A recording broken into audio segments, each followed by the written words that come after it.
السلام عليكم ورحمة الله وبركاته. كل سنة وانتم طيبين ورمضان كريم عليكم ويعود علينا وعليكم الأيام بخير يا رب.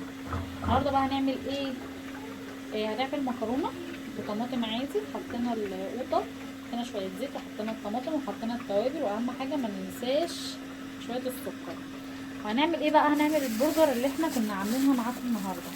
كنا محتارين بصراحة هنعمل أكل ايه النهارده. نحط شوية زيت كده، كوباية البرجر اللي احنا كنا عاملينها معاكم في القناه. ارجعوا للفيديوهات. اسرع اكل لما تكوني في رمضان ومش عارفه تعملي اكل ايه زينا كده، يعني لسه ما قلناش يا هادي وقايمين مش عارفين نعمل اكل ايه. حطينا بقى البرجر اهي، بسم الله الرحمن الرحيم.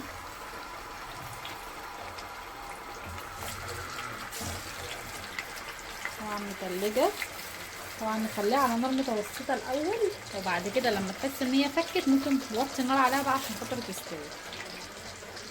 والله العظيم مش قادره اقول لكم هي تحفه قد ايه، وهي مكوناتها سهله وبسيطه جدا.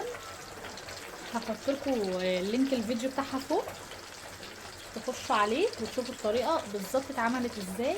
سهله قوي وبسيطه وكلها حاجات من البيت وحاجات نظيفه وانت ضمناها.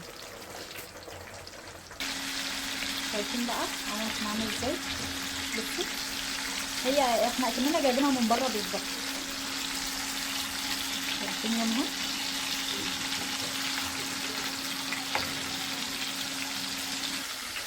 شايفين بقى شكلها وجمالها؟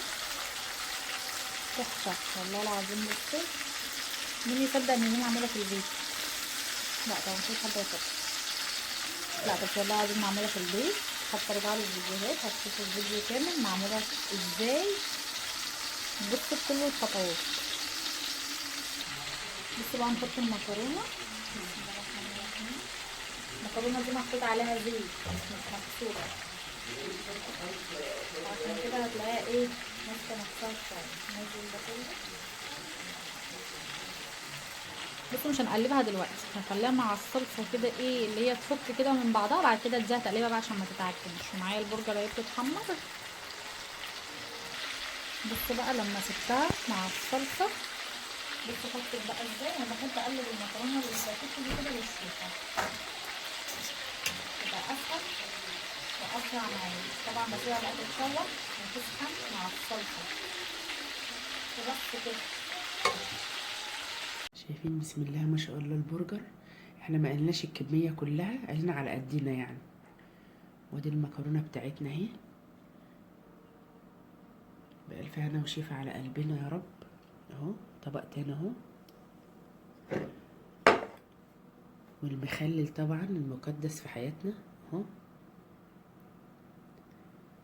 شايفين اهو. نرجع مرجوعنا للبرجر تاني، منتهى الجمال اهي، وحاجة نضيفة واقتصادية جدا والله العظيم، وطعمها زي العسل، اكني وانت بتقلها زي بتاعت بره، احسن من بتاعت الشركات.